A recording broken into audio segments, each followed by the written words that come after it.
मामला वास्तव में रेयरेस्ट ऑफ रेयर की श्रेणी में आता है। लड़की ने उस व्यक्ति को धोखा दिया जो उससे सच्चा और निस्वार्थ प्रेम करता था, और इस धोखे ने समाज में गलत संदेश फैलाने के साथ साथ नैतिक मूल्यों को भी ठेस पहुंचाई। ऐसे अपराधों में अगर कानून के तहत सबसे कठोर सजा नहीं दी गई, तो यह न केवल न्याय का अपमान होगा, बल्कि अपराधियों को और भी बढ़ावा देगा। इन परिस्थितियों में मौत की सजा ही ऐसा उचित और कानूनी कदम है जो न्याय के साथ साथ समाज में एक मजबूत संदेश भी देगा। हेलो दोस्तों, स्वागत है हमारे चैनल हिडन क्राइम वाइब्स में। अपने क्राइम की अनेक घटनाएं सुनी होंगी, लेकिन यह कुछ अलग है। कैसे एक प्रेमिका ने अपने ही प्रेमी की हत्या कर दी। आखिरी क्या वजह थी? प्रेमिका अपने प्रेमी को क्यों मरना चाहती है? आइए विस्तार से जानते हैं इस घटना के बारे में।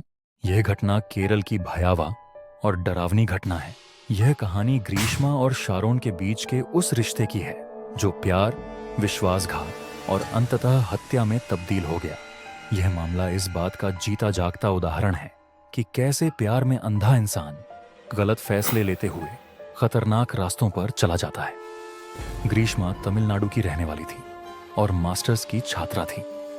वह एक सामान्य परिवार से थी जो अपनी पढ़ाई और निजी जिंदगी में संतुलन बनाने की कोशिश कर रही थी। दूसरी ओर शारोन केरल का रहने वाला एक युवक था जो ग्रीष्मा से बेहद प्यार करता था। दोनों का रिश्ता काफी समय से चल रहा था और वे एक दूसरे को शादी के बंधन में बांधने की उम्मीद रखते थे। समस्या तब शुरू हुई जब ग्रीष्मा के परिवार ने उसकी शादी के लिए एक आर्मी ऑफिसर को पसंद कर लिया। परिवार के इस फैसले ने ग्रीष्मा को एक मुश्किल स्थिति में डाल दिया। एक ओर वह अपने परिवार की उम्मीदों और उनके सम्मान को बनाए रखना चाहती थी, और दूसरी ओर वह शारोन से अलग होने की सोच भी नहीं सकती थी। हालांकि पारिवारिक दबाव के कारण ग्रीष्मा ने आर्मी ऑफिसर से शादी करने के लिए सहमति दे दी। इस फैसले से शारोन गुस्से और निराशा में भर गया। उसने ग्रीष्मा से कहा कि वह किसी भी हाल में उसे नहीं छोड़ सकता और शादी केवल उसी से करेगा। शारोन का यह अड़ियल रवैया ग्रीष्मा के लिए परेशानी का सबब बन गया।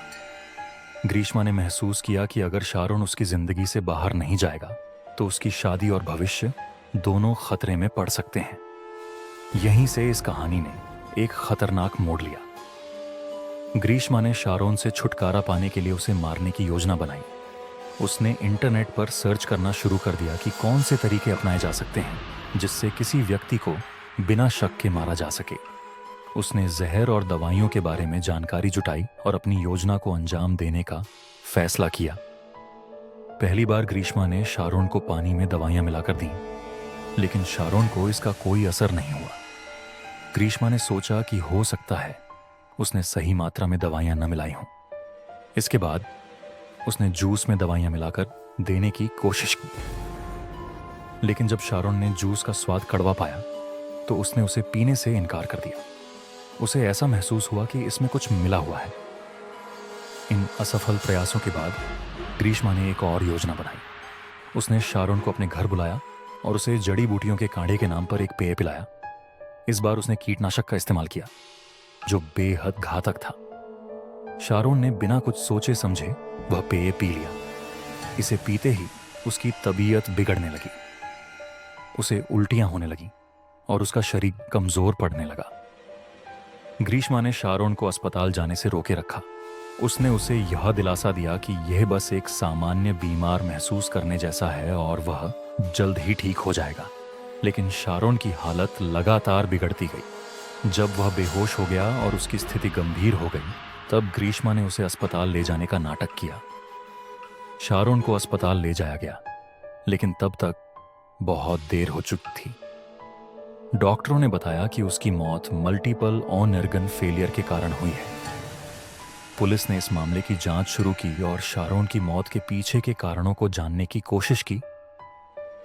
शारोन ने मरने से पहले अपने दोस्तों और मजिस्ट्रेट के सामने बयान दिया था कि उसने ग्रीष्मा के घर पर एक पेय पिया था, जिसके बाद उसकी तबीयत बिगड़ गई। पुलिस ने ग्रीष्मा के फोन और इंटरनेट सर्च हिस्ट्री की जांच की। इससे यह साबित हो गया कि ग्रीष्मा ने हत्या की योजना बनाई थी।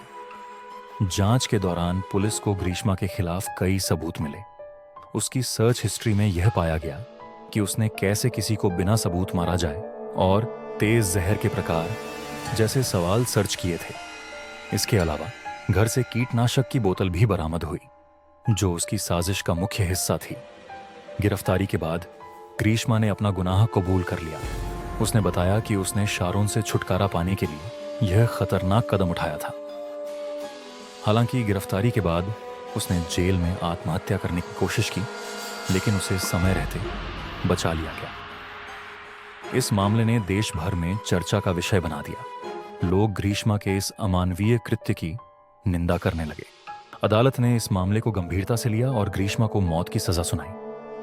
ये घटना हमें सिखाती है कि जीवन में कोई भी समस्या इतनी बड़ी नहीं होती जिसे बातचीत और सही फैसलों के जरिए हल न किया जा सके। ग्रीष्मा का यह कदम न केवल शारोन की जिंदगी ले गया, बल्कि उसने अपनी जिंदगी को भी बर्बाद कर लिया। प्यार और रिश्तों में ईमानदारी और संवाद की अहमियत को समझना बेहद जरूरी है। आज के लिए इतना ही। मिलते हैं अगली वीडियो में।